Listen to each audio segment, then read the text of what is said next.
We have a quorum. Yes, you do. Okay, we're gonna start today's with old business. Last meeting, we had a discussion regarding a motion to increase the unassigned fund balance. And we had a discussion because we thought everyone seemed to recall having the one back in February. So I went back and looked at the YouTube video. We did indeed have a motion in February and another motion last month.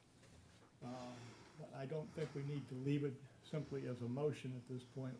I think we need to have also a suggestion of how to implement that motion. In addition to which, we also need to look at when we want to submit this recommendation. Do we want to do that separately, or do we want to wait and see if there's any other motions we make or recommendations we make during the budget discussion? So I went back and looked at a presentation Ron made 2 years ago, specifically on the unfunded balances.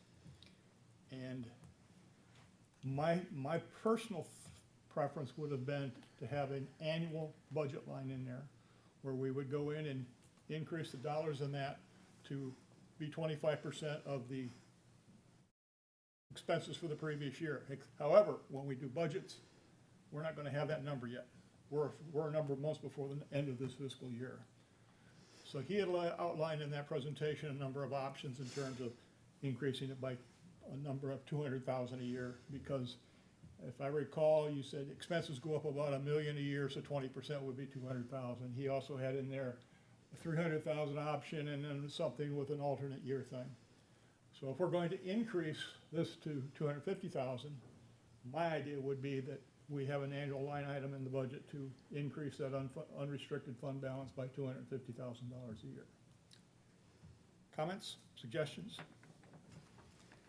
Yeah, I like the laddered approach rather than just all one. Now, I've gone through Ron's presentation for today, so I think going from 20 to 25 in year one or 1 year is gonna be a little bit aggressive, so, I like the idea of laddering it, but I also wanna kinda discuss this more during Ron's presentation, because he's got part of that in there. Okay. Okay, I don't know if I could interject, but that's why I was just going to those slides there and stuff. I updated some slides on the general fund expenditures and unassigned fund balance. I know there's a lot of numbers and stuff up here, but up top is, the total expenditures for 2020, 21, 22, and 23, the actual expenditures, and then the increase, the percentage increase. And then the budget for 24 and 25. And then off to the right in green is just the average increase over those 6 years and the percentage. Down below that is the fund balance minimum at the 20%, calculated based on those expenditures. And below that, I threw in, okay, if the fund balance minimum was 25%, over on the far right, we'd be up at $8,860,000. The unassigned fund balance, currently, well, that 1, 2, 3, 4, fifth line down, unassigned fund balance in 2021 was 8.5 million. Then in 2021, 8.772. Then it went down to 8,668,000. And then in 2023, where we just finished off and closed out that year, 8,667,751. And trying to project out 2024, I basically just took the average of the previous years, because you can see we've hovered right around between 8.5 up to almost 8.8 million. So that was the unassigned fund balance. And the percentages below that, starting out back in 2020, we were at 32%. And then going down to last year, we closed out, we're at 26%.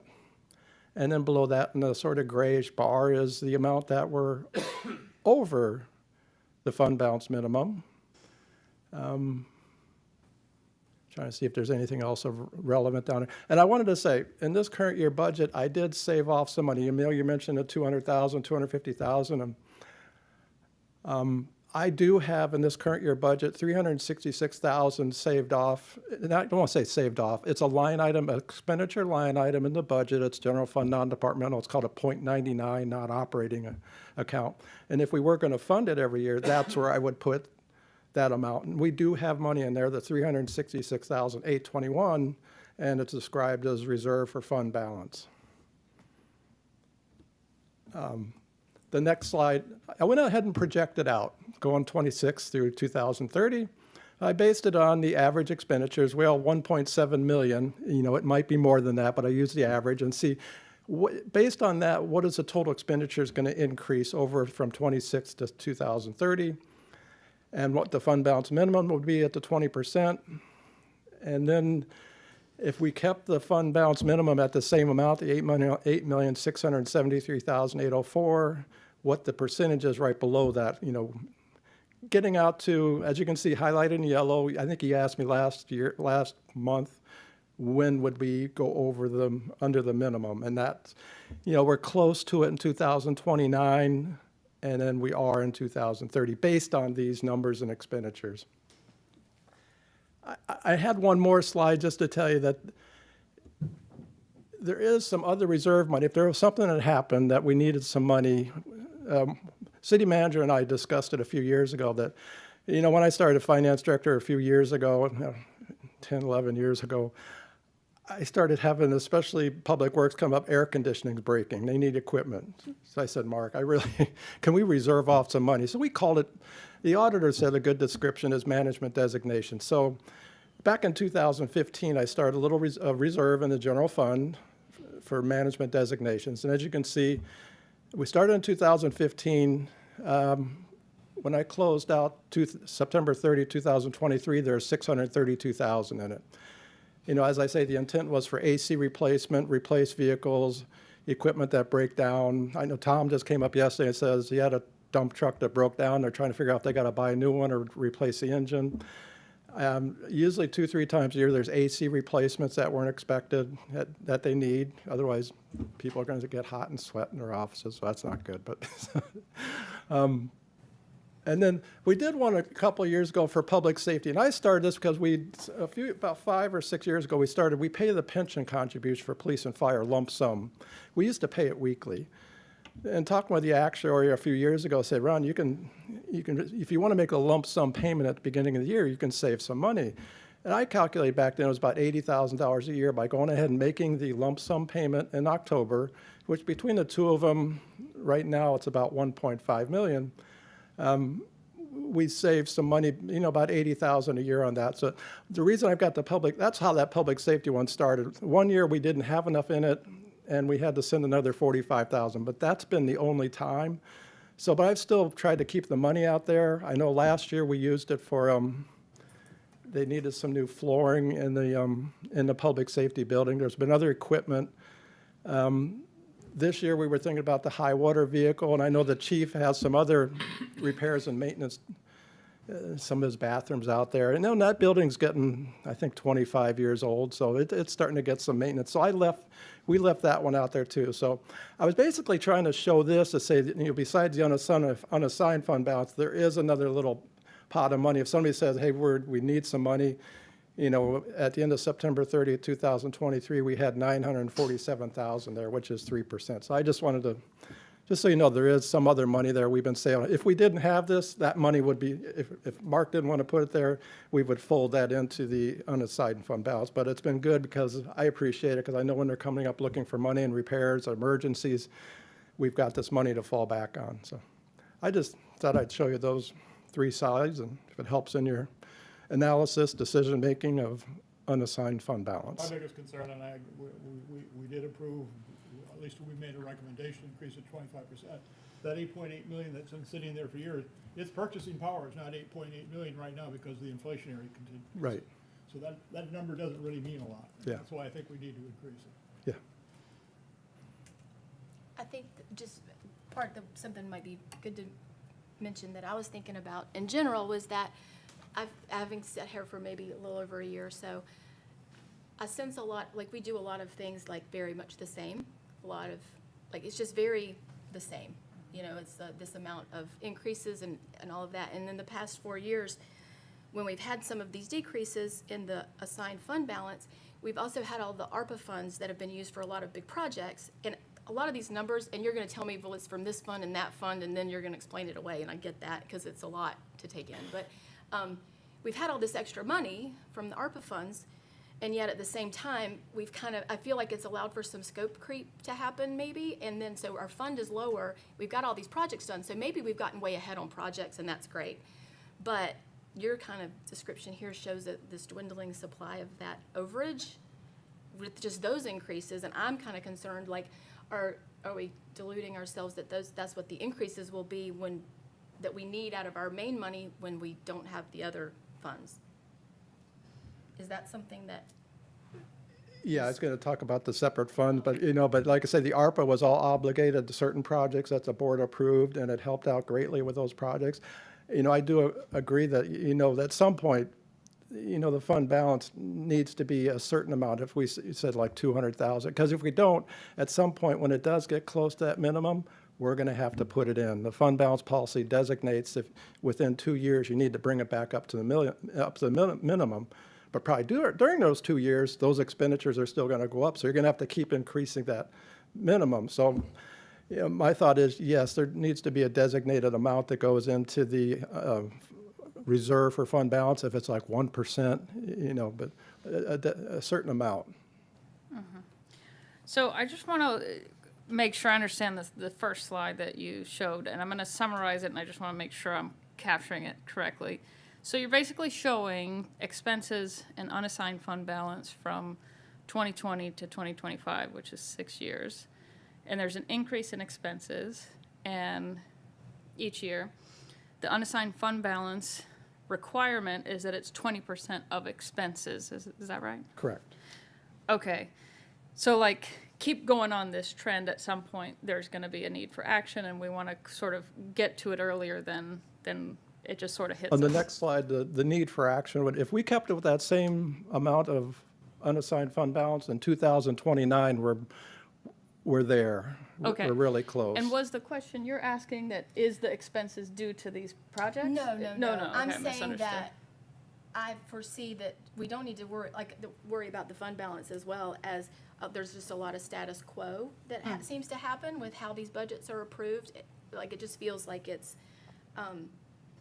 a lot of people, which I know it's a good thing that a lot of people have been here for a long time, and it feels like autopilot and maybe not in the best way sometimes. And so I think maybe there's also a need to look at maybe how some things are done on a fully different level to make sure those expenses don't continue to creep at just this expected rate, rather than only focusing on I getting that see. fund balance where it needs to be. I see. I feel like there's not often a lot of attention on the just the, Alternatives, yeah, right. yeah, like I just keep calling it scope creep because in my world of engineers, that's what we call it. But I'd have to look that up and see what scope creep. well, it's like just this, like we crooners. expect it's gonna grow this much, and so it does, because we have this void that we fill with expenses instead of thinking through some things that we might do, not radically different, but maybe radically different on some fronts, and how Wait. things are looked at. And I just sense that, like last year, I think during this same period,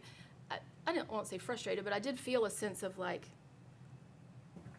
in IT, like just a lot of the way that things were treated felt, and I know it's because it's municipal and municipalities are just run a little different than corporate and all of that, but it felt maybe stale on how things are looked at. And I thought, just is there some opportunity before we leap into this season of going through all of the people and the 3%, the 3%, the 3%. I'm trying to Maybe think there's of how some I could liven it up so it's not so stale. No, I mean just That's how finance, decisions and are made, but we do, and it's I'm like sorry. just how it feels like that. Joking, But I it's could be totally wrong because I only get just that high level view.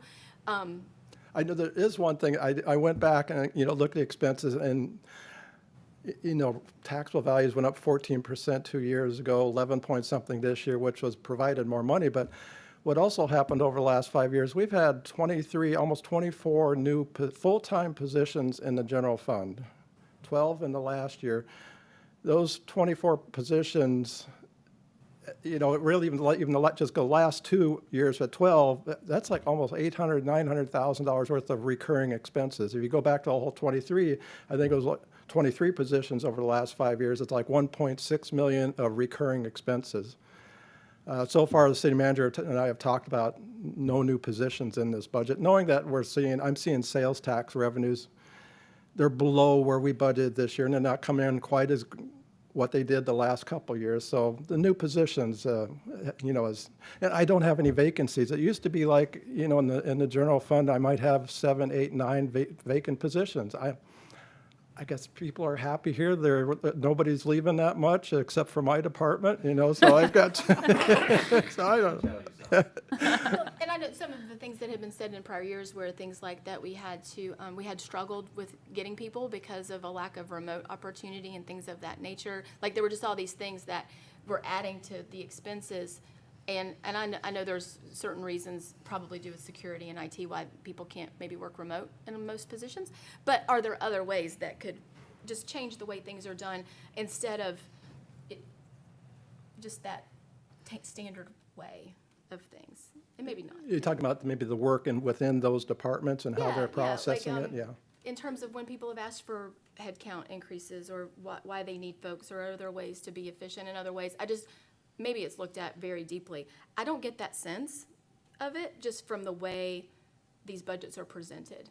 Like with the department analyzing the workload and the amount of staffing that they have.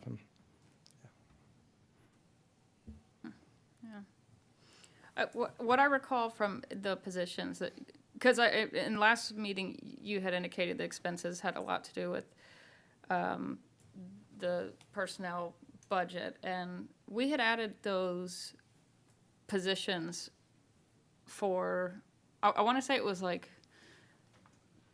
due to the advance in technology or whatever the case may be, and green, I think, was one. There seemed to be several reasons that it made sense to add those, but I guess to the point is, can we also look at the expenses in addition to just discussing the unassigned fund balance minimum? But we may still need to take a look at it, but definitely it's a good point. Yeah, I just feel like, you know, you think it's going to grow. You can say no, and you can say we have to figure out how to do it smarter and better and preserve that. And I think that even if we make the recommendation to add to the fund balance, this budget seems to get so far downfield before that's ever really considered that almost every year I feel like, well, that ship sailed before it ever got going or something, like before we ever Yeah. really talked about it. And so it just leaves me wondering why I'm sitting here sometimes because I don't know how impactful it really is. Well, if we But- recommend the growth, though, in the unassigned balance fund, that's gonna force looking at other things, because we're gonna have to set aside an amount every year to grow the fund balance, so it's gonna force having to look at Oh, cost. that's a good I don't know point. about, I guess that's my force. Well, you know, that I might don't be, know how much it's gonna force that to happen, meaning we make that recommendation, and I don't know how seriously it's considered. If we're heard. Well, if the recommendation goes in, then we put caveats with it of how that has to be achieved, mandate it. Would it make sense to do a sensitivity analysis, like if we increase it 2%, 1%, 2%, 3%, so they can have some options to look at? Do you think that might help? Yeah, just looking at Ron's numbers right now, I'm inclined to say, if we want to get it to 25%, increase it 1% a year over the next 5 years, with the mandate that whatever to get us to that number, we have to set aside that much money each year to grow it.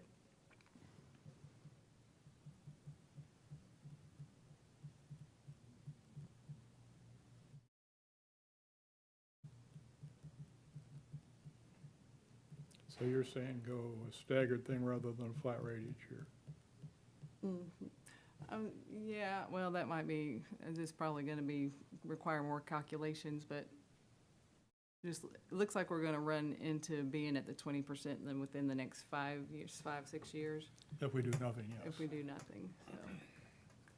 And it's like you said, if we just hover at this 8.6 million, our buying power is gone. It's gone. Well, it's decreased. It's not gone, but it's decreased.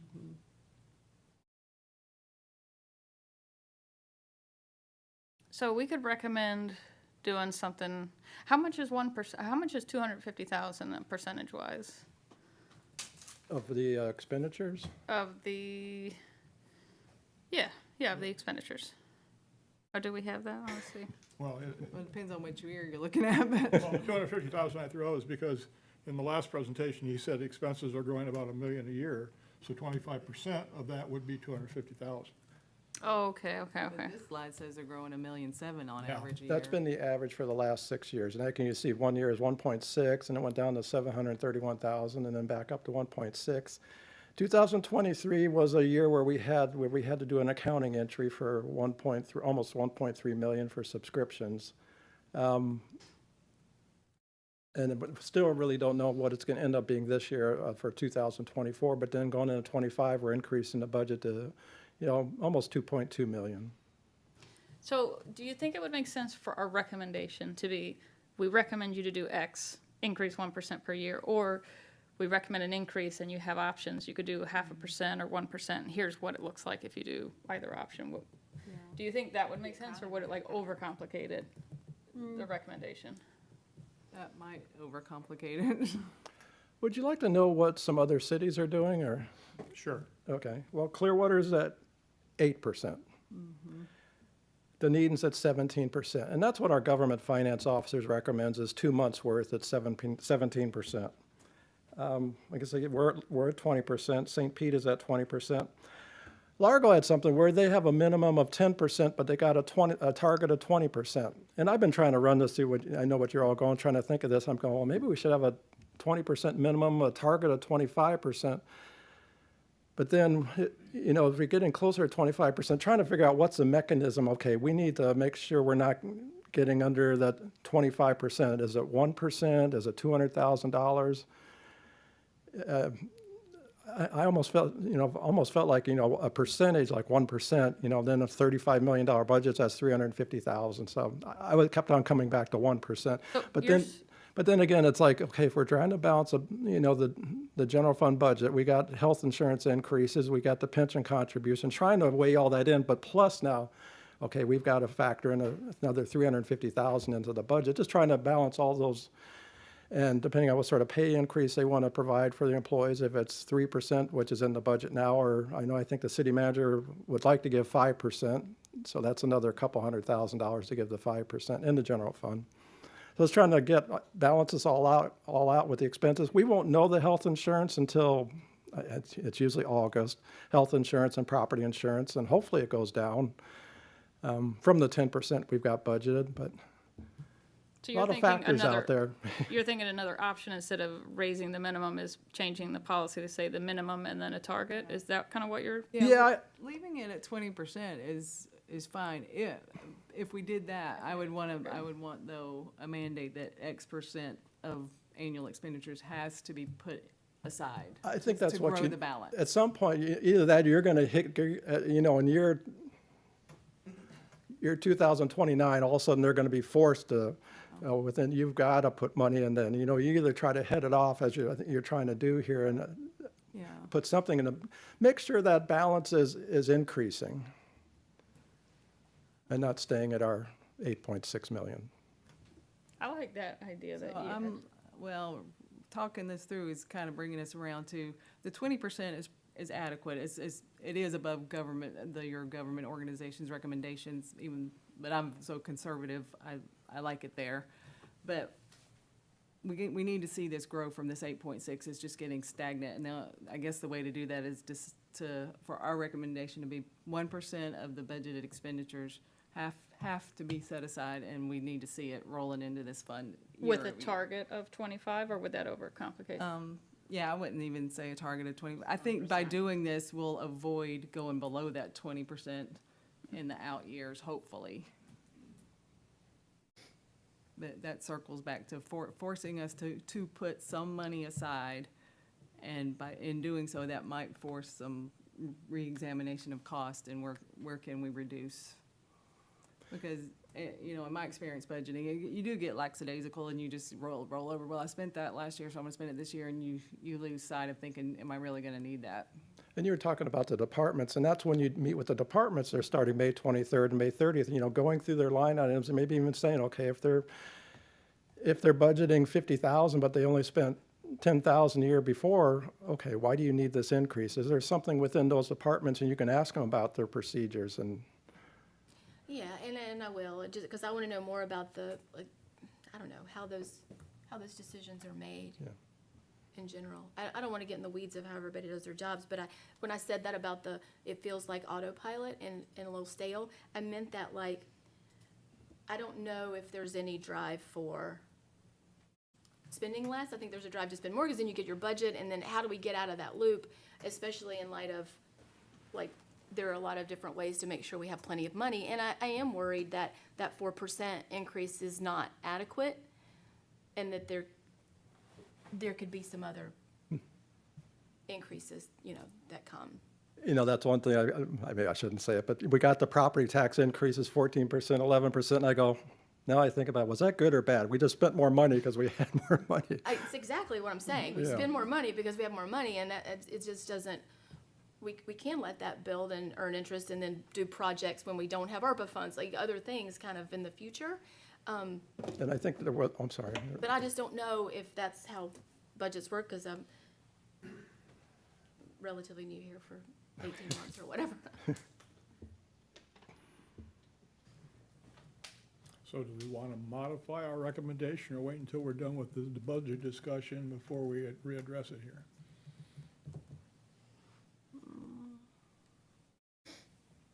You can probably always come back to it as we have the meetings, and Well, so are you talking about making multiple recommendations, or would you make all of, like, one budget season recommendation? I don't know how that goes either. Well, 2 years ago, we did that. We had 3 recommendations come out during the budget process. Last year, we only had 1. Right. So it just depends on how the So you would conversation do 1, goes. 2, 3, you would do them separate, not like as a presentation of all 3? You Well, can do we it either way. did it as 2 years ago as a presentation of all 3. Are they considered along the way, or is it all at once?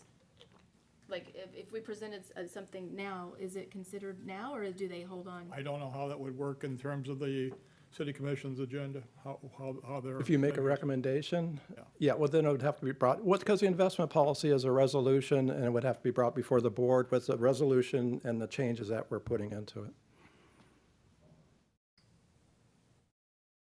If we made this recommendation now that we leave the unassigned fund balance at 20%, but that we want, X% per year into the unassigned fund balance, you'd have to go back right now and rework your budget, right? Correct. Yeah. So that's why I think this particular recommendation we need to do sooner rather than later so that it can be factored in. And then the rationale for making this recommendation is because in 2029, we would blow through that minimum if we don't take action today. Yeah. Yeah, if we keep it at the 8.6, 8.7 million, yes, in 2029, we're bumping up to that minimum.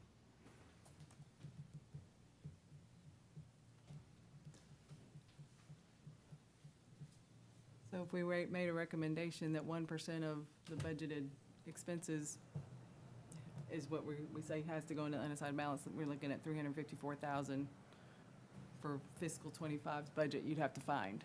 Correct.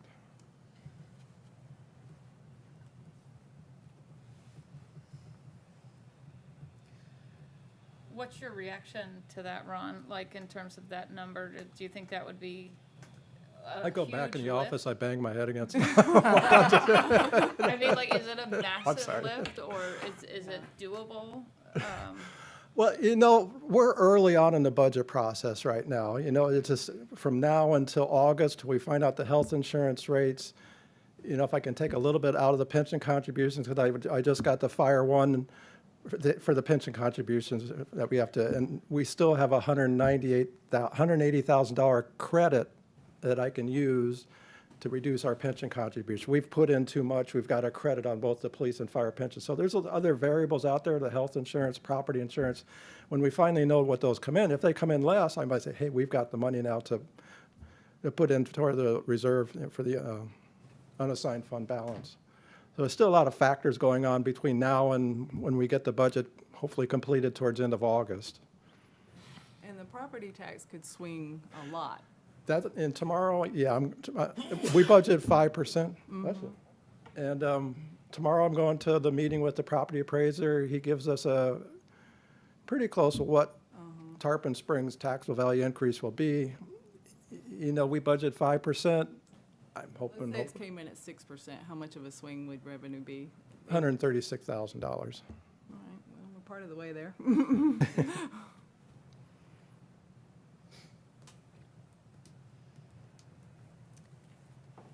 I guess the only thing I'm thinking is, I'm in agreement definitely on this proposal. I would hate for them to be like, oh, well, 1%'s too much, so just forget it. Right. So I don't know if there's a way to say we'd like to do something, assuming that the expenses increase on the track that they've been increasing since 2020, then it does make sense to do a 1%. But if, and I think as long as I've been involved and as far back as you've shown us slides, it's kind of, expenditures do just increase incrementally every year. There's never really been like a decrease year that I recall. So with that trend line sort of up and to the right, then it sort of does make sense to do the 1, but maybe in the recommendation, we can explain it to say the rationale is to plan ahead for 2029 and, please consider other options, as opposed to just, not agreeing to it.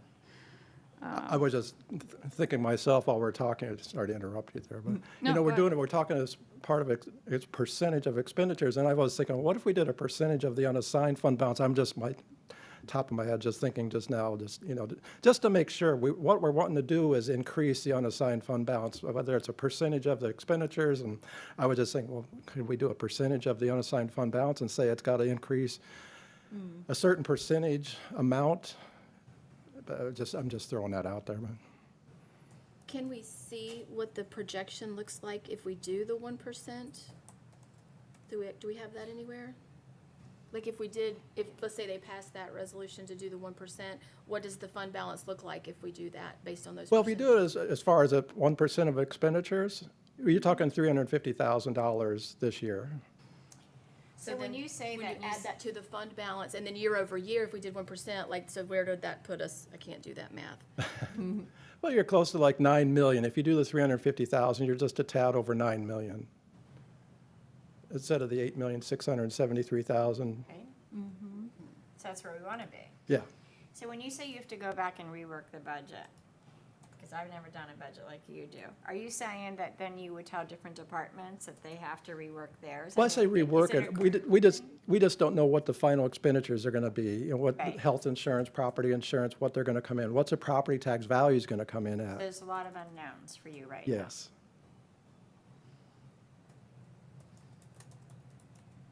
And if there is some, if you're going through the department's budgets and you see some expenditures, maybe there's some you can get, say, hey, are we able to cut 10,000 out of here and 10,000 out of here, so.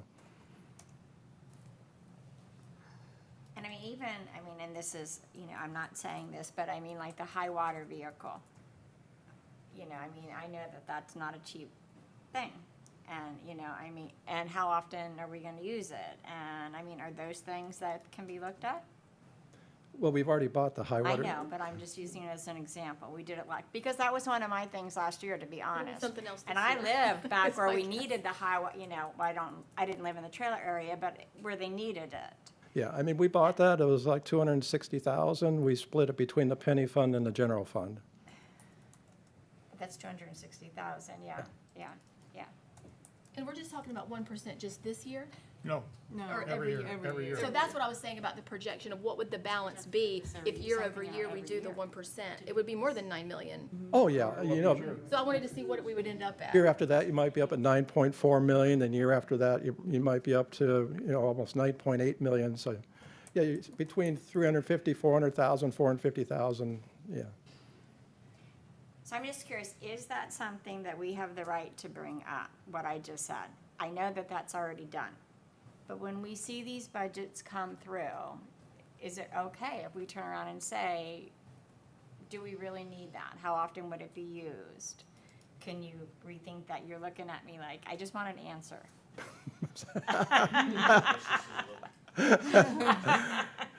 My blank stare.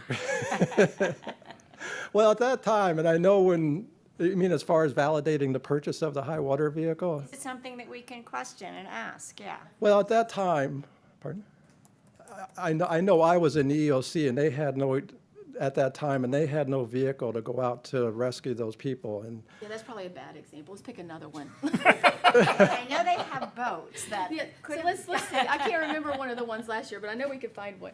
But so let's just say That doesn't something that's involve safety. debatable. Say, I agree, high water vehicle is definitely not very debatable, but something else, let's say that something that is. Ron? I think that, yes, absolutely, we can talk So, about. so in the past years, doing the budget advisory, we've had board members question us on a lot of things Okay. in the past. They've done that. They've come up and said, hey, I looked into your budget and you have this. Can you explain this, what this is?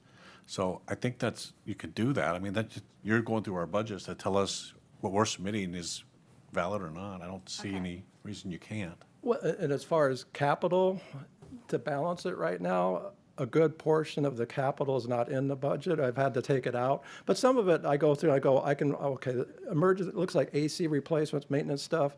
That's part of that maintenance reserve I talked about, management designation reserve I would use that for. But a lot of the capital, some has been taken out, to be able to balance the general fund budget. The only capital in there is stuff that has a funding source. If it's donations, a cemetery perpetual care, tree bank, those are the capital items that have a funding source to pay for it. Community center, a grant for $100,000, some improvements. They've got a grant. It hasn't been approved yet to pay for those improvements. Getting money from other sources. Okay. So I think, I definitely think, 1%. yeah, it definitely would be good to raise it during the next sessions, but for this particular point, because we're trying to just take a decision today, 1% seems to make sense, but then I pause when I look at the management designation fund that you earmarked, because you've got about 600,000 in there as of September 23.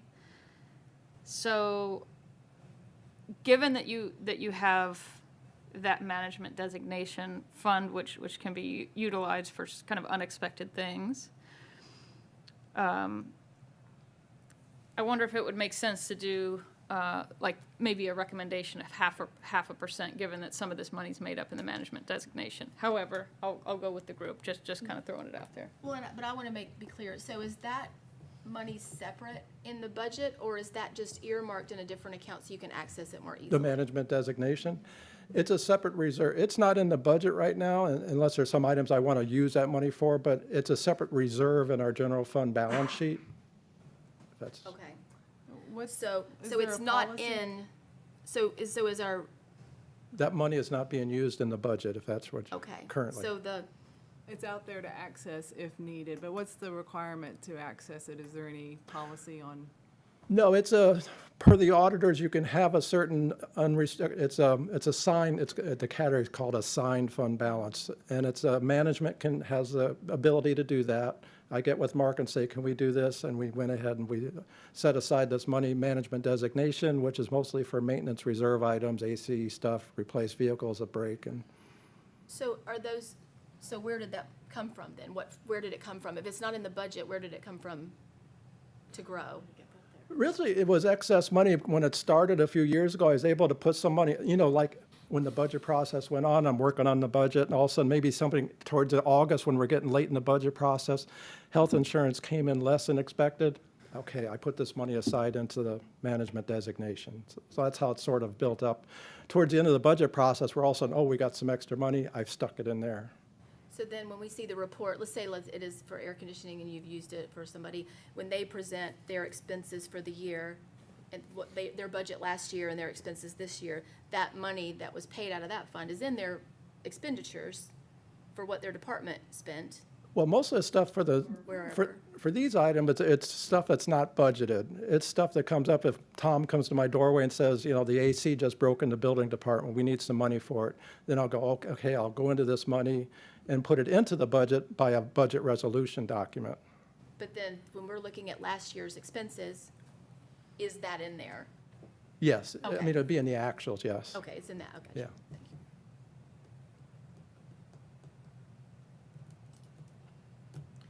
So do we want to make a recommendation now, or you want him to finish his budget presentation and we readdress this? Let's go through the presentation and then we'll make the recommendation at the end of the presentation. after we've Okay. digested all Okay, the this. rest of your budget presentation.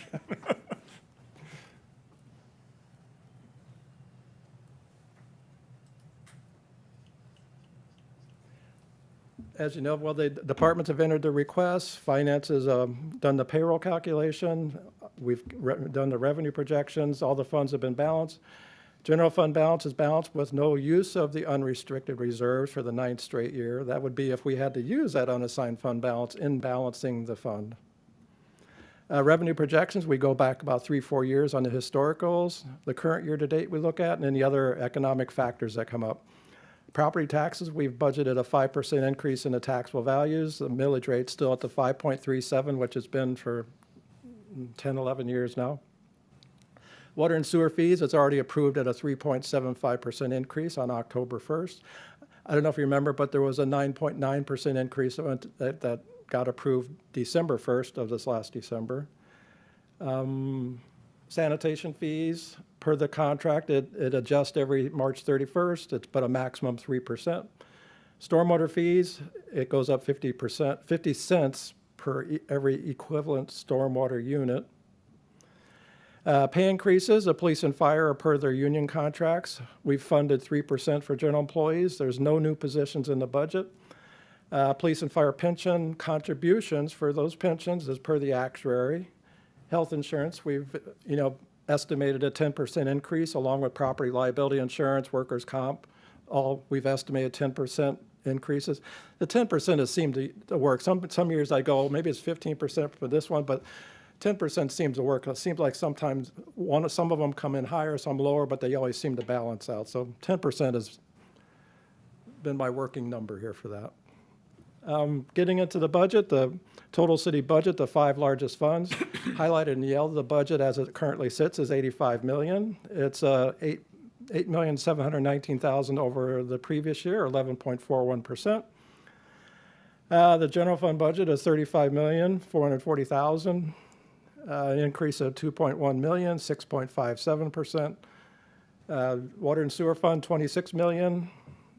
5.5 million over the previous year. Sanitation fund, almost $8 million budget, about the same as the previous year, a little bit less. Penny fund, 4.4 million, last year, 4 million. Golf course fund, 2.2 million, the previous year at 1.9 million. As I say, we got the percentage increases for each fund, and then in the gray shaded bars is the general fund is mostly pay increases, insurance estimate increases, and operating cost increases is causing that increase. Beckett Bridge, 4 million for utilities. This has been ongoing for 5, 6, 7 years. The county's supposed to replace Beckett Bridge. The city is supposed to pay for the replacement of the water and sewer lines that are underneath the bridge. 5, 6 years ago, we used to budget $800,000 for this project for replacing these utility lines. Now we're hearing I'm rounding it up to 4 million. It's $3,925,000. I mean, that's all the city's capital expense usually for a year out of the water and sewer fund. I sent an email to Bob and he forwarded it to the county because I told them, I just said, I believe this is an undue burden on the city to have to come up with this money to pay for these utilities.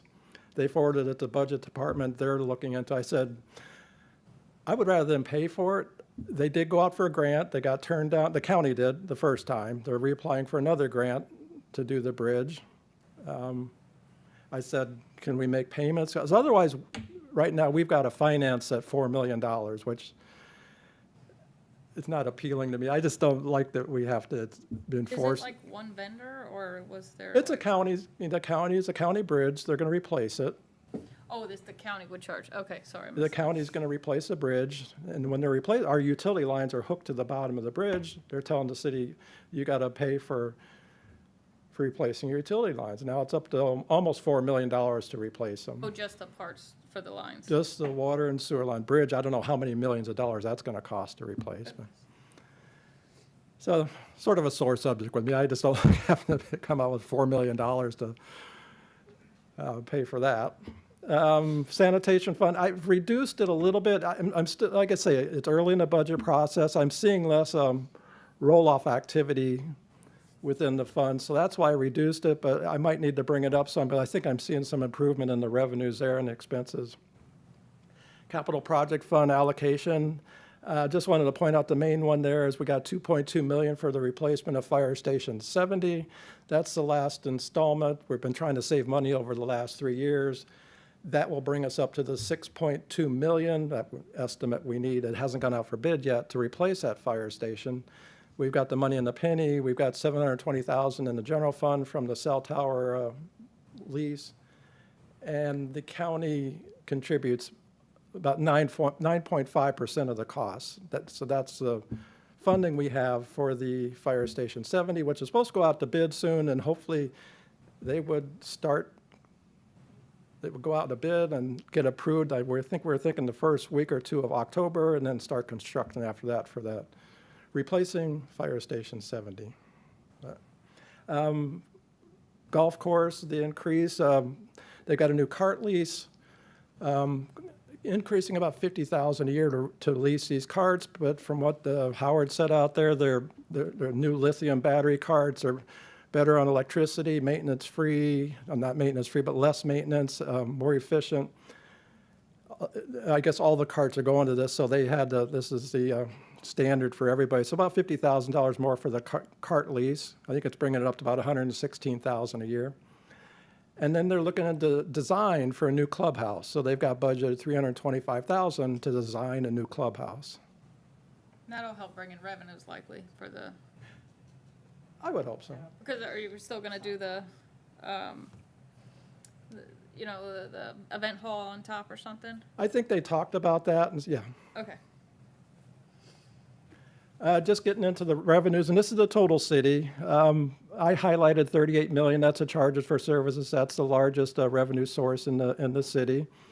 Charges for services, the bulk of that is water and sewer fund, stormwater, sanitation.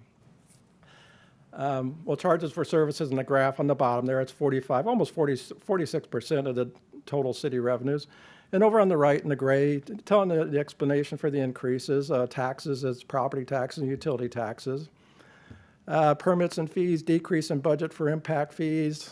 And this sort of leads me into what I'm seeing this year so far, as I might have mentioned last meeting, but impact fees were only at like 25, 30% of budget. Building permit fees are down. Roll-off activity, I've sort of combined all that and I go, I think there's less construction activity in the city right now, but it only takes one big development to all of a sudden bring those impact fees up or over budget, so that could change. The community center grant, 100,000 for the improvements there. Wanted to point out the big change from the charges for services of fiscal year 24. In the budget in 24 for water and sewer, we didn't have in the 9.9% increase yet. That was something that went to the board in October and got approved, and that was a 9.9% increase on the rates for water and sewer. So that's what made that big $4 million difference in the charges for services. Fines and forfeitures, I can never know what the budget for this sometimes. One year it can be 200,000, the next year 30,000. So I decreased the budget for the code fines. Interest earnings have gone up, the rate of return increase. And then down below I've got loan proceeds. If we've got to finance this Beckett Bridge, which I hope we don't. The reserves went down because we're not using any reserves in the water and sewer fund to balance it. And then the bottom on internal services is an increase in the fleet and risk management costs. On the other side, for expenditures for the total city, the biggest expense is personnel services, which is 43%. And off on the right there is the explanations why, insurance increases pay, cost of operations, the Beckett Bridge again. Debt went down because one of the chief's fire trucks got paid off, the ladder truck. And after that, Greektown Initiative was in fiscal year 24. And just the interfund transfers, they changed because they're based on 8% of charges for services, and then the interest rate change on the utility deposit interest. Getting into the general fund, the change went up $2,184,000, 6.57%, mostly due to pay increases, insurances, pension, and operating cost increases. The revenues of the general fund, just highlighted that the taxes are the highest one at 19.6 million. Like as mentioned before, the big increase is due to property and utility taxes. And and taxes make up 55.5%. I don't know if I need to go down the gray shaded bar if you want me to read all this stuff, but I always like to show the 10 largest revenues. Of course, property tax, what we got budgeted to 5%, that's a 681,000 highlighted in yellow. And then going down to utility tax, franchise fee, half-cent sales tax, EMS fees, state revenue sharing, communication service tax, utility tax, water, building permit fees, and fire fees. Those are the 10 largest revenues of the general fund, which account for about 1.4 million of the revenues needed in the general fund. And they account, those 10 account for 80% of the revenues of the general fund. I guess I always bring this slide back up. Everybody always like to see it. This is what makes up the property tax revenues. It's the millage rate, which in the top left graph is at 5.37. It's stayed that way since 2011 at the 5.37. It was at 5.45, and then it made went down to 5.42. Then 5.45, then 5.42, and then 5.37. Over on the right is the taxable values.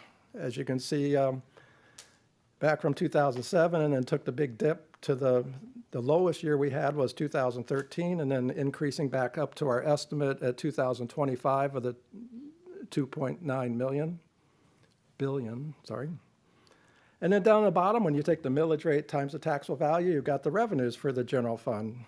Going into what we've got budgeted this year is a 14,508,000. Expenditures of the general fund, the biggest one is personnel services at 73%, going up 1.4 million. And again, it's because of pay, insurance, retirement benefits, and then operating as the operating cost increases. And then the community center mentioned again for capital, the Greektown initiative and the grants and aids. And the fund balance, the bottom on their fund balance reserve, that's where the 366,000 is budgeted this year, which was planned to go and increase the unassigned fund balance at 366,000. I guess we don't need to go over these ones. These are the unassigned fund balance ones, and did that one. I thought I'd throw these graphs in here, just the general fund expenditures over the last 6 years. You know, the total expenditures for personnel, the increase, the percentage increase. There's the average over those 6 years, 1.2 million. So the personnel expenditures average a 5.7% increase. Operating expenditures, again, the expenditures for the last 6 years increase, and the percentage increase with an average now of 8.1% over those 6 years. Thought I'd get out of the general fund, go into CRA fund. You probably already know this. It was created in 2001, goes for 30 years. The area that it covers in the base year, the taxable value was a 41,037,900. Anything over that amount goes into the CRA. This is a calculation of the money that goes into the CRA for fiscal year 25. You know, on the left, you've got the city portion in the green. On the right, you got in yellow, you've got the county portion coming down to the calculation of the amount over the base year, which we times the millage rate, which gives us the 500,378 for the city portion, and the 448,000 that we bill the county, and they write us a check and send us that amount. Water and sewer fund, again, it went up, and mostly due to Beckett Bridge, the $4 million utilities. The rate increase for October 1 is a 3.75%. The main revenues of the water and sewer fund, water sales at 12.1 million, sewer sales 8.3, reclaim sales at 509,000 for a total of almost 21 million. And again, the rate change is going to be the 3.75%. And we'll probably be doing another rate study about this time next year to look at the rates and the revenues and the expenses. Water and sewer fund revenues, of course, the main one is charges for services, highlighted in yellow, to 21 million, almost 22 million, and they make up 83% of the revenues. Expenses of the water and sewer fund is course, the highest one is the personnel at 7.7 million. And then the big increase for the operating, which is at Beckett Bridge, hanging out there at 4 million. Third largest fund is the sanitation fund at almost 8 million. The contract increase is a maximum of 3%. I'm still monitoring this fund. I want to keep looking at it every month, but this is the fund where the roll-off charges are down. I think I'm seeing it start to increase now. The debris removal has been a change too between they've been cleaning up the yard waste facility out there, and we've had more expenses. So we've also had to change the rates on the yard waste debris. And I think I talk about this more on this slide where we show what we're paying the contractor. I'm sorry, this is the revenues for that. I think it's the next slide after that. But these are the revenues for the sanitation. Sanitation revenues, recycling, tipping fees with the 3%. Like I say, it's based on the CPI or the maximum 3% for the rate increase. And down below I talk about, it used to be, you dumped at the yard waste facility, it would cost $50 a ton to dump there. And we paid $20 a ton to have it removed. So it's like a 2.4 times that as far as the profit on that. But vendor wanted more money. So they came back, and lowest we got them to was $64 a ton. But now we had to increase the cost, but the cost now to dump is $90 a ton. I think Tom has thought, we've seen less people using it now, but he I thinks, was worried about that too. he's thinking that there's some other sites that might be closing down, and they might end up, some of the customers might have left, and they might be coming back because these other sites are closing down, from what he hears. But that's why I just want to watch those. Yeah, watch the price, because if we're losing people, that's not good either. But Well, yeah, we it sounds did- like he's on top of that. Well, we didn't want to do it. If we did it at the same ratio as what we originally had, we'd be charging like $150 a ton. And he goes, well, we're going to lose people if we do that. Oh, So yeah, we settled on the $90 a ton. okay. Is a part of the contract for the waste, like where you take the large roll-offs are, over across from the yard waste, where you can take anything and you just pay to dump it? I had heard, is that an unlimited amount of haul-offs by Waste Management, like in the contract, where they just come and constantly rotate that? Or do we pay per?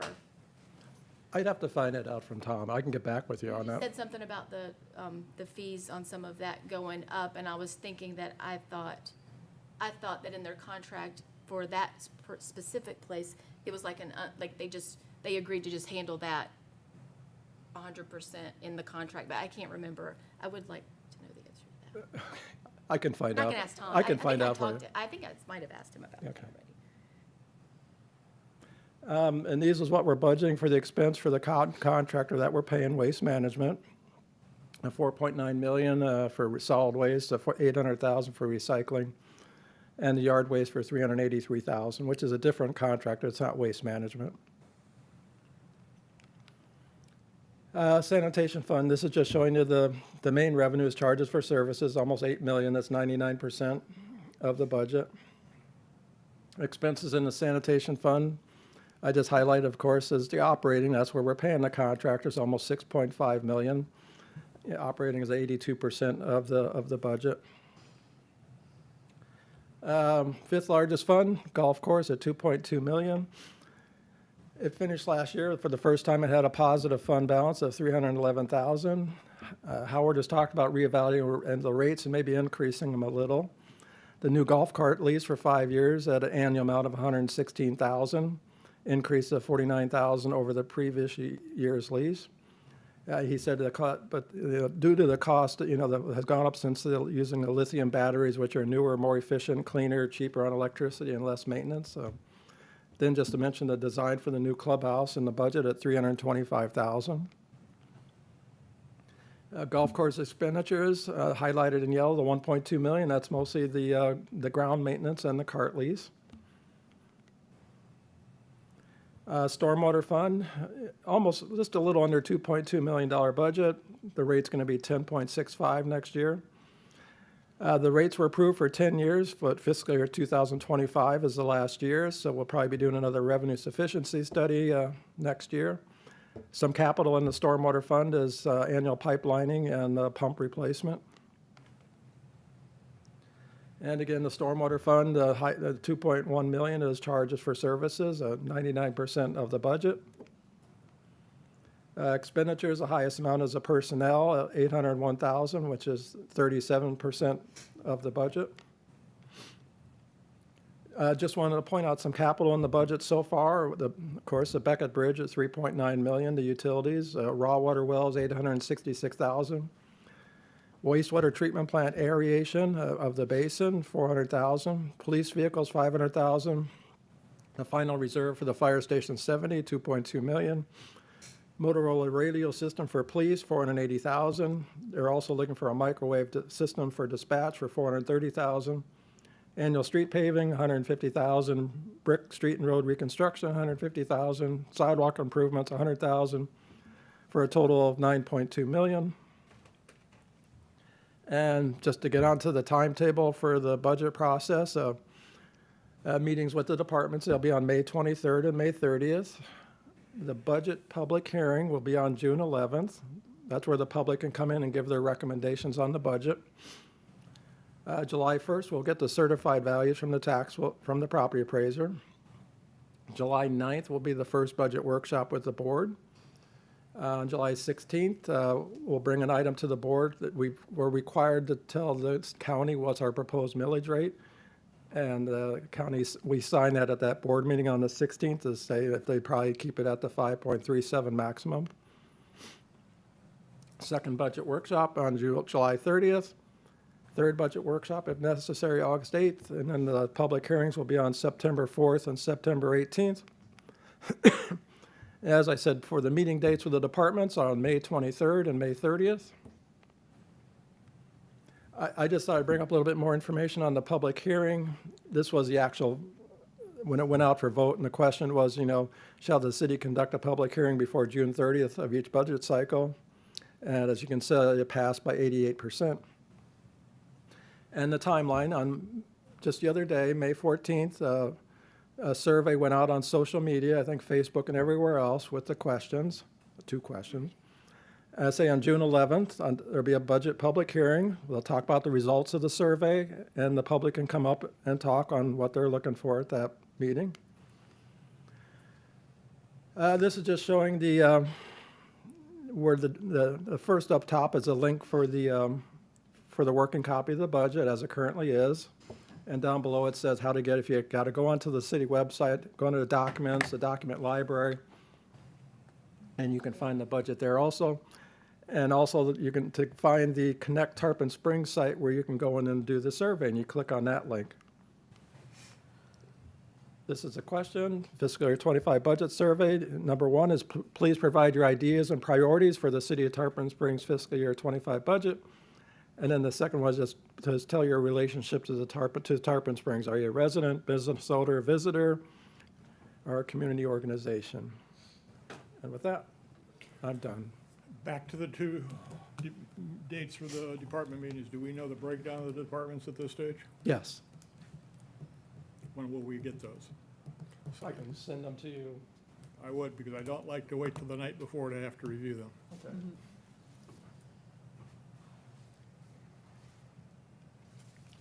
You want me to send them to you electronically? That'll be fine. Okay, I was going to say, get Shane to make copies if you want. Yeah, you can do it electronically. Any further questions on his presentation? I have a couple. So Okay. first, you, in the estimates that you provided for moving forward, like the pro forma, you had it at like 4%, but it looks like the increase for this year in the general fund is 6.57%. So is there like just something that you're not including in that 4% on your projections? You're looking at, I'm looking at the high-level 2025 proposed budget, general fund, 35 million, 2024 approved versus 2025 proposed. No, oh, well, that's there too. That's another version of the same information. So that's 6.57%? that you have there. Right. That's for pay increases, insurance, and operating costs at 6.57%, 24 to 25 is what you're, like, what we did actual 24 to, Well, the budget was in 24, and then compared to the budget request so far for 25. so a 6.5% increase. Right. But then on your projections, you used like a 4.1. And so is there something left out of that number to get to 4.1 for the projections, or? Where's the 4.1? I'm sorry. Right, I'm getting there. I'm sorry, 4.8. You used 4.8, 4.6, 4.4 for your percentage increase estimate. Which slide was that? The one that we talked about first, out of order. Oh, okay. That's on the unassigned. The unassigned fund balance, yeah, okay. the unassigned fund balance. When you did your projections for that, you had an estimate every year of a percentage increase of 4.8 to Because he's using 4.2. the average over the last 5 years, I think. Yeah, I was using the average. It could be more for those expenses. Right. No, we see a definite trend to it being much more than like it had been, so I was just kind of pointing, I just was curious about that. And then also, on the management designation, while I really definitely understand why you want that and why you have that, from 2022 to 2023, it increased almost 400,000 in that portion. And we're asking for 1%, which is, you said, roughly 350,000. So that doesn't feel like a stretch to me, given that, right? Like, I'm trying to follow you here. okay, so. Sorry. We're worried about asking for 1% to add to the unassigned fund balance. 350,000 bucks. Right, $350,000. But I'm noticing in the general, this management designation Went up fund, 300. where extra stuff goes Right. that hasn't been budgeted, like when there's extra money versus the budget after all of the We just numbers wonder, could come that be shake out. used to help with, Yeah. Right. So while I see it's been up and down and what have you, but I'm just saying, like, that's gone up a lot. well, and that's, I don't know if this, but that, I did, on the bottom here, this slide, we do have in this year's budget, 366,000 to put in the fund balance reserve. On the very bottom of this slide, we do have, then this is where you would, if you tell us to put in 1% a year, this is the spot where I've got it in the budget to help fund balance. I'm not sure if that helps explain it. Does, I'm looking for, like, some corroborating evidence to help justify why it shouldn't be seen as such a hard decision to say we want to add that to the unassigned fund balance. Right. Like, clearly, we often have some extra, yeah, I understand it won't go here, but I kind of, like, while I'm glad to have that, I kind of want, like, if you, have you ever said, oh, I'm going to take that back to the mall, and so then you spend that same $100 3 times because it's like off to the side, and you're like, oh, that's extra. I don't want that to happen with that fund. Like, you can kind of think, well, we don't have to put that in the budget. If that happens, we've got that money. Right. Like, that feels possible. Yeah, and a lot of times we're talking about the budget, but sometimes as we're going through the year, right now I'm seeing some revenues down a little bit. But I never know really towards the end of the year, how do the general fund actually end up with the actuals and stuff? And that's why I think sometimes it comes in over budget. Okay, we got extra money. We can go ahead and fund unassigned fund balance and increase it.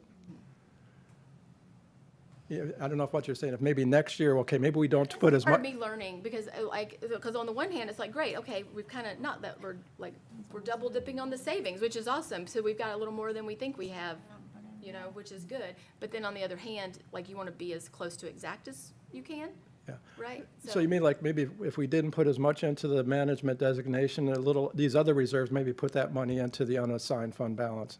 I'm at least opening up the conversation to if the commission, I was surprised that last year when we did have a lot of money, there wasn't the decision made to put more, like, I think we made that recommendation and it wasn't 2 years ago. It wasn't observed, okay, 2 years ago. So I've been here longer than I thought. That wasn't really taken into consideration the way I thought maybe it would, considering we were pretty flush that year. And then last year, we had a lot of increase in costs, and there were a lot of things, like fuel was up, and interest rates are up, and all these things are happening. And so I'm just kind of saying, if there's anything we can add to the conversation to help them decide that this 1% isn't a big ask, I think would just be helpful. Or maybe not, I don't know how they make that decision. And I don't know if it's something the board goes, the Budget Advisory Board goes to the budget meeting and it gets time there to, bring up the topic and say, we think this is important, that we need to have 1%, put into the unassigned fund balance on an annual basis. Yeah, like would one of us go and kind of present the recommendation, maybe give rationale and background? You might do that. You might say, Potentially. we recommend also if the millage rate that we maintain it at 5.37%, there's.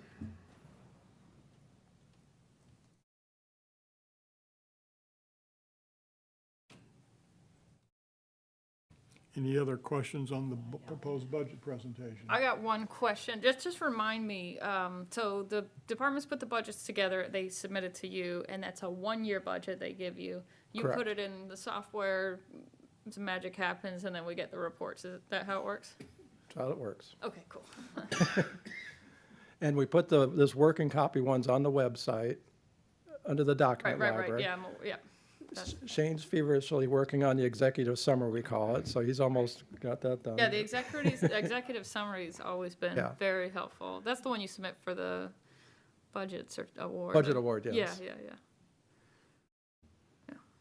Any other questions? Let's move on to the next topic on there, which was millage rate. Who's covering that? It's 5.37 currently. Now, the last 2 years, we've made recommendations to maintain that. Do we want to do so again? Yes. Okay.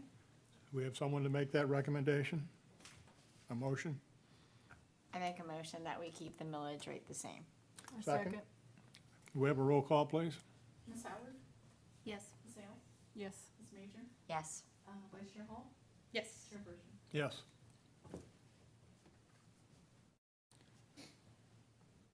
Okay, now, let's go back to our original conversation in terms of the motion on the unrestricted fund balance. What kind of motion do we want to make at this stage?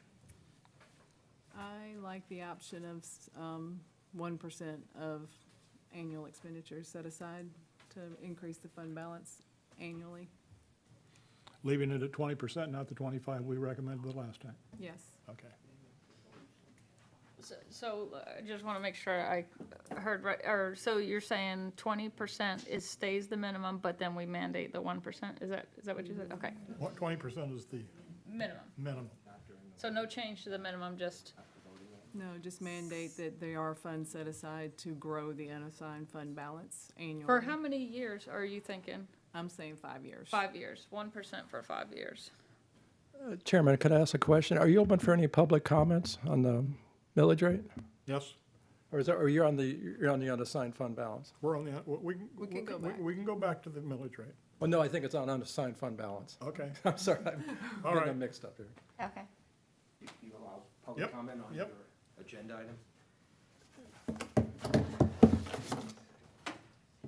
My name is John Koulianis, 1020 Peninsula Avenue. I'm going to go back to what Ms. Howard first started trying to articulate. And you were actually right on target. The problem with government, so your problem is you work in like the private sector and you make like a lot of rational decisions and in government, it seems, and it's frustrating because I come from the same world you do. And we work off of government. It's, what'd you spend last year? And now it's an increase of that, right? It's never taking a plain piece of paper and saying, okay, departments, what do you need? Like, what's it take to run your department? But it's, no, here's what I spent last year, I want this much more, and here's what I'm asking for. So the efficiencies, aren't there. And the questions you're asking and the where you want to dive into is exactly where you should be going, is asking about, what do we need? So it's like, again, but it's hard. It's hard to go to plain paper budgeting versus, building off. I always called it building off of prior year budget. But if you want to go there, do it. Like, don't be afraid to ask those questions. And the, you know, this, and I don't know how you can make these decisions, like, you can't make these decisions in a vacuum. So I would say all these choices you're making, whether it's the millage rate, whether it's this increasing unassigned fund balance, those should all be tentative decisions, because once this whole thing comes together, you know, you may see that that doesn't work. Or it might, but you don't know. There's no way you know it now, because you haven't seen the whole picture. Because we got other things, you know, the commission at the last meeting approved, you know, pursuing buying that Stammis property for $5.5 million. I don't think that's in this budget. And then if the $4 million for the bridge is required, now we're we're getting near 10 million. So, and to go fund that is gonna be at, probably on a 10-year note, there's $1 million. So then that might alter your decision on whether you want to increase that unassigned fund balance by, and then that's another, what, $300 or so thousand you have to come up with. So I think though, you know, when you go through this process, all these decisions should be tentative decisions till you bring the whole picture together. I think that would be the smartest thing.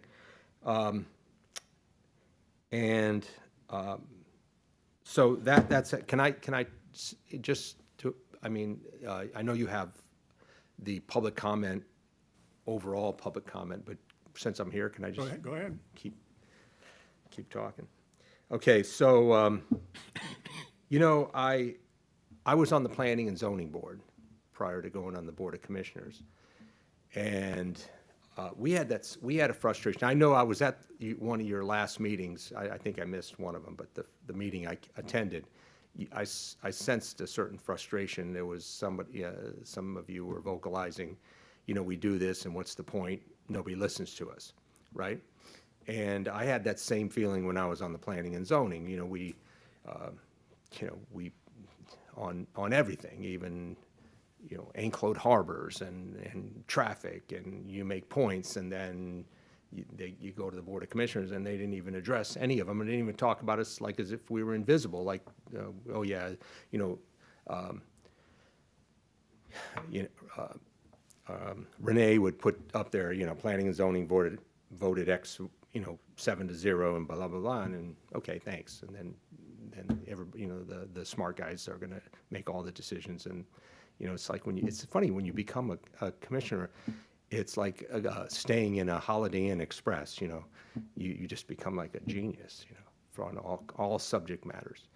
So, no, so what I had proposed when I was on the plan, because I got so frustrated after that Anclote Harbors thing, that we made a decision that on all major items that we would vote to send a representative to the meetings to make our case, not just leave it up to Renee, because that's really not Renee's job. It's not her job to advocate for the Planning and Zoning Board. She works for the Planning and Zoning Department. So it's different. So I you know, encourage you guys to dig and ask the hard questions, make the tough decisions, and then come and advocate for it. And don't let yourself not be heard. Because I think you guys are gonna you guys have a better chance and have more time to do the real digging and make the difference in the budget. When by the time we get it, you know, we have less meetings than you do, less time to go as detailed as you do. So I just wanted to make that comment that I understand exactly where you're coming from, and you're on the right track, but it's hard, you know, and who the heck would want to be mayor with all this budget? I mean, whoever was mayor the last 2 years, man, they had it made with all those ARPA funds and 11% increases in values and all that. Yeah. So, anyways, thank you for all you do, and I appreciate it. And I felt really bad when I heard that comment, especially from my friend Susan Hales, about not being heard, and I felt bad about that. So, just want to let you know. Thank you, I heard you. So, thank you. Okay, back to our conversation on the unrestricted funds. So you're saying 1% annually for 5 years? Now, that 1%, is that gonna be last year's expenditures? Because we don't know what this year's expenditures are gonna be. I thought about that during our conversation. I think it would have to be, just so you'd have a number that you're working with. Okay.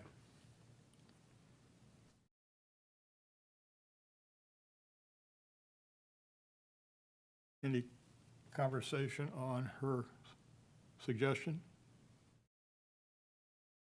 No, just curious, like, if anybody would be available to present it. Yeah, because that's what he just said. I mean, would you? Well, if we know when it's going to be on the agenda, I could probably do that.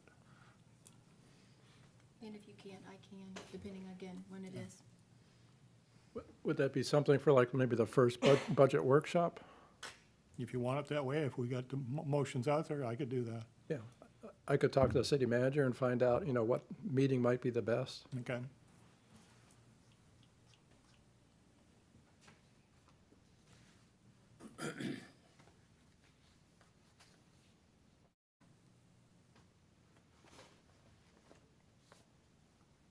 Okay, did you want to put that in the form of a motion, Susan? Yes, I make a motion that we recommend 1% of the prior fiscal year's budgeted expenditures be set aside in a line item to increase the unassigned fund balance for the next 5 years. Do we have a second? I'll second. Any further discussion? Can we have a roll call, please? Sure. Ms. Howard? Yes. Ms. Sales? Yes. Ms. Major? Yes. Vice Chair Hall? Yes. Chair Bergen? Yes. Okay, any further public comments? Board and staff comments? I want to say one thing real quick, sorry. I just want to say that one of the things, the reason why it's hard is that if you can just share before anybody comes in here, this is my opinion, is that I don't want them to think, in 5 minutes, I don't know how they do their job. That's why I hate to question it. Like, you know how to do your job, and I don't, and I'm not here. So that's why I'm sensitive to questioning some things, because I don't want it to come across like I'm saying, like that's not a necessary thing, when I really just am asking to be educated. It feels wrong whenever they only have such limited time, and I'm asking questions when I really don't even know what their job is necessarily. And so, if you could just share that before, because I do want to ask some questions and just feel like that I'm not questioning how they do their job or what they do. Do you want to know a little bit more of their job and what? No, I don't. I just want them to know, I'm just making that statement that if anybody comes in here and I'm asking a lot of those questions, I don't want it to be insensitive to the fact that I know. If I were them on that side of the podium, I would be like, who are you to ask me those things? Well, and I probably, I'm thinking from, just like the commissioner said, I'm doing this budget, same thing every year, and so, but from your side, I'm trying to figure out, this might be all, trying to understand what we're doing, the whole process from beginning to end. So trying to put myself in your all shoes. That. I think over the years, Mark has always told all the department heads to make sure you are prepared, make sure you know what's in your budget. So you may get questioned on certain items in your budget. So some of us, especially with our bigger budgets, the police and fire particularly, you might see us bring some of our staff in. Because like my executive assistant helps put the budget together. We have budget meetings before we submit it. So I bring them in just in case I don't remember the exact detail of why something is in there. So I might return to them and say, what was this for again? Just a reminder. So I don't think there's a problem. I think everybody's prepared to say, why are you buying so many pencils? Things like that. I think we're ready for that, or try to be ready for that. And I think what you see us give is a brief synopsis of what the big items are and why things are happening. But if you want to ask more questions, I think we all come in kind of prepared for that. So I wouldn't take it as you're trying to do my job. I would just say, okay, she wants to know. That's what you're here for, is to tell us what you would think. Well, a lot of times in budgets, value judgments have to be made, and we may not understand what that value judgment was unless we ask the question. Thank you. One other report we're getting ready for you is, I think you've all liked it, where we showed that each department, the actual from like 2023, the budget 24, and a summary total. and off to the far right, just to give you a little synopsis on why it's increasing. Yeah, the comments, Yeah, the those were comments. helpful. Those, Yeah. the comments, yeah, the detailed comments on, yeah, those were We're still always very checking and helpful. reviewing it. We'll get that to you before the first meeting. Yeah, that'll help, so we can Yeah. take a look, and it'll say like 50,000 increase for such and such education, or, contract, or, it'll often say that. And then I remember that departments actually also included, like if they had any efficiency projects, investments this year that might help us save in later years. I recall hearing that sometimes as well, so Okay. maybe we'll get some of that as well. Any other further board I and just have staff a quick- comments? I do have a quick question. He just said that they were considering buying that land for 5 point whatever. I'm trying to understand how this works. Why is that not going through the budget? It's still gonna go before the voters. It's not approved yet. So first it What has they're to doing go right there. now, any purchase over 350,000 of land needs to go before the voters. So they're still getting the referendum item ready for the November 5th election. But so a recommendation could be made to purchase it without any thought to the budget? Voters could vote to Okay. buy it without. Or not, Yeah. right? But we Right. always seem to think it's gonna go Well, I one way don't, and it I always am doesn't. concerned that they don't understand that that's removing that from our tax base too, and that means we have less budget, or, So you're talking like, could the board here make a recommendation on the land, just like the Board of Commissioners did at the other meeting, that go forward? They thought it was an important piece of land, we need to pursue it. We're getting estimates from the appraisers right now to see what the value comes up to it, to see, is a 5.5 million a reasonable price? Get the referendum question ready for the November 5th election, and if it's approved, I've already got with our financial advisor and our bond counsel on financing for the purchase of that. Did they indicate the rationale? Like, I mean, are we gonna build something there, or what, any particular plans, or? Well, that's been the dumping ground, I say dumping ground, for when they dredge out the Anclote River. where they pump the, yeah. So about they've every been 10 renting it or years- Something, right? Renting it, about $700,000 they've paid to rent that land over the That's last the way, 5 okay. years. So they figured, Oh, so would it's, that save us that rent? yes, we So would in a own way, it. it's a kind of an efficiency as well. They're Right. looking at it as a piece of land that's hard to find. They know in 10 years plus, they're gonna have to dredge the river again. Okay. So it's a perfect site because it has a runoff for water that goes back to the river. It's the only piece out there that's works for what they want. It's a large enough piece that they're also looking for the ability to, in future, build another water storage tank on that piece of property, and maybe well sites too. So it's kind of a multi-purpose piece of property for the future of the city. So if they do have to dredge, they have a spot already. They don't have to go, like Ron's saying, rent a piece of property. There's not much over there for that. So And it may save in rent, and then the additional pieces you're talking about may potentially used for other items, incrementally add to yes. the revenue. Okay. Things we talked about so far back, I almost forgot about that. I didn't know it was called the Stamus property. Yeah, and not even every 10 years, but they've talked about, dredging the bayous and stuff. So maybe that would be a spot to have the dredge material put there also. Okay. Interesting. Yeah, so I mean, that rationale seems to be good for the future. Thank you. Any other comments? The next meeting, we already know, is next week, May 23rd, start going through the departments. Any future agenda items other than budget? Then I'll adjourn this meeting at 3:28. All